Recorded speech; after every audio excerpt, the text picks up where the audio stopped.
はい、皆さん、こんばんは。ジュニアと申します。よろしくお願いいたします。はい、この動画について、皆の日本語の第26課の文法を教えてあげます。はい、それでは、始めます。Okay, so ito po yung part 2 po nung lesson 26 grammar nung itiniro ko nung mga nakaraan. So, itutuloy lang po natin.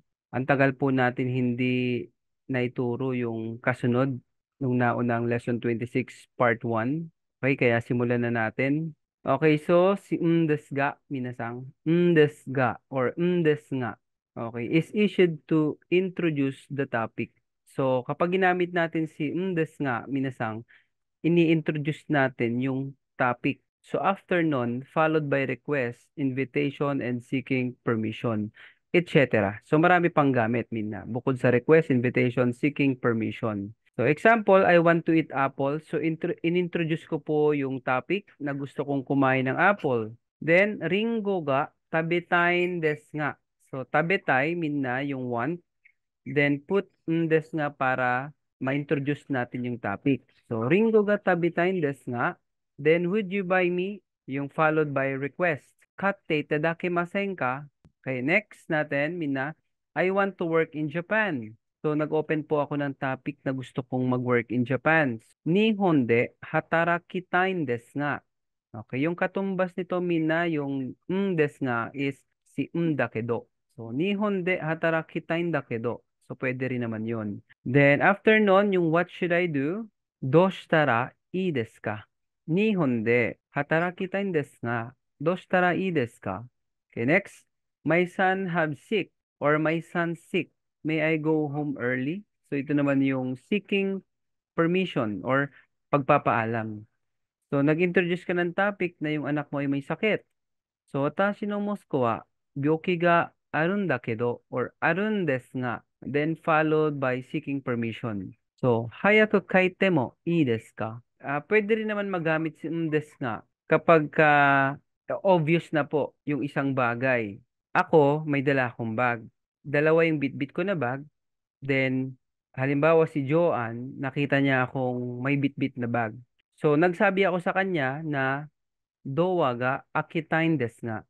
So kahit hindi ko nalagyan siya ng followed by request na gusto kong ipabukas yung pinto, na ang sabi ko lang is, dowa ga akitain desu nga. So obviously, na yung listener is alam niya yung aking pinapahiwatig na gusto kong ipabukas sa kanya yung pintuan dahil may bitbit ako ng dalawang bag.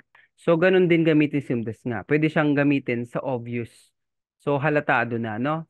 Ng both and speaker and the listener. Okay, next natin, Minna. Te itadakimasen ka. So, si te itadakimasen ka, this is a request expression that is politer than te kudasai. So, yung verb, Minna, gagawin mo siyang te form bago mo ikabit yung itadakimasen ka. So, yan politer ng te kudasai.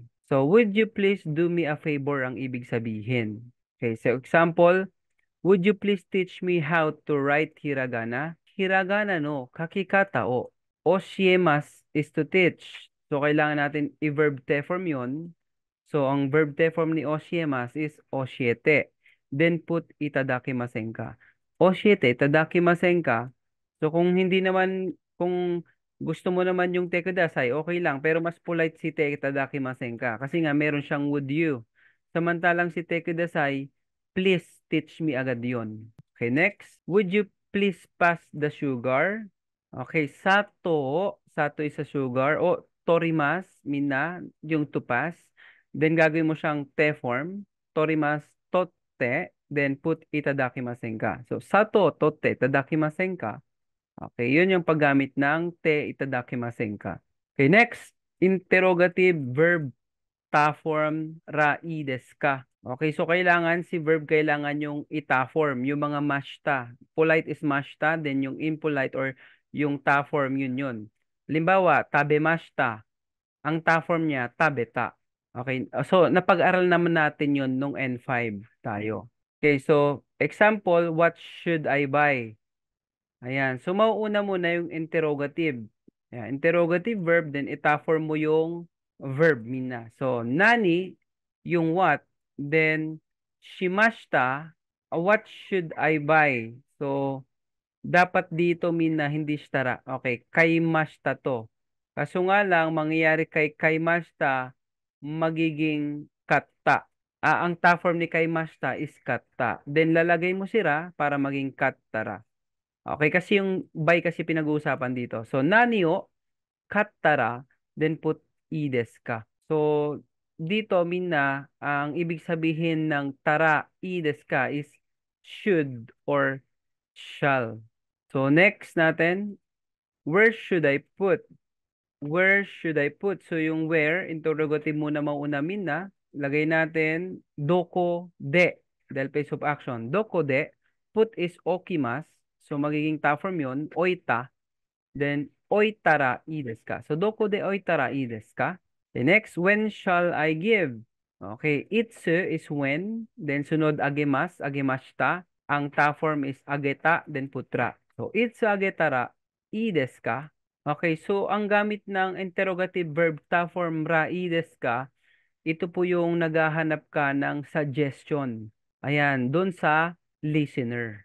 Naghahanap ka ng suggestion or yung maisasuggest niya sa'yo. Kaya ka nagtatanong ng ano ang dapat kong bilhin? Ayan, naghahanap ka ng suggestion sa taong kausap mo. Okay, so next natin, Mina, object indicated by ga can also be highlighted by wa. So, tignan natin. I like hat. So, watashi wa boshi ga suki desu. So, dito, Mina, ikaw yung topic. Ang gusto mo ay yung boshi. Ayan. So, ikaw yung topic dito dahil nasa iyo yung particle wa. Dahil alam naman natin particle wa is a topic marker. Okay, next. I like hat. Mangyayari, pwede naman natin gawing boshi wa suki desu. So, kanina kasi, nung ginamit natin watashi wa boshi ga suki desu, ang topic dito ay ikaw. Pero yung pangalawa na, hindi na po ga ang particle. So, boshi wa suki desu. Ang topic na rito ay yung cup, hindi na ikaw. Hi. Okay desu. Owarimashita. Okay, so thank you for watching, Minna. Subscribe to my YouTube account, J Mercado. Follow my page, JNR Online Tutorial. And follow my FB account, Junya Mercado. Alright, お疲れ様です。皆さん。バイバイ。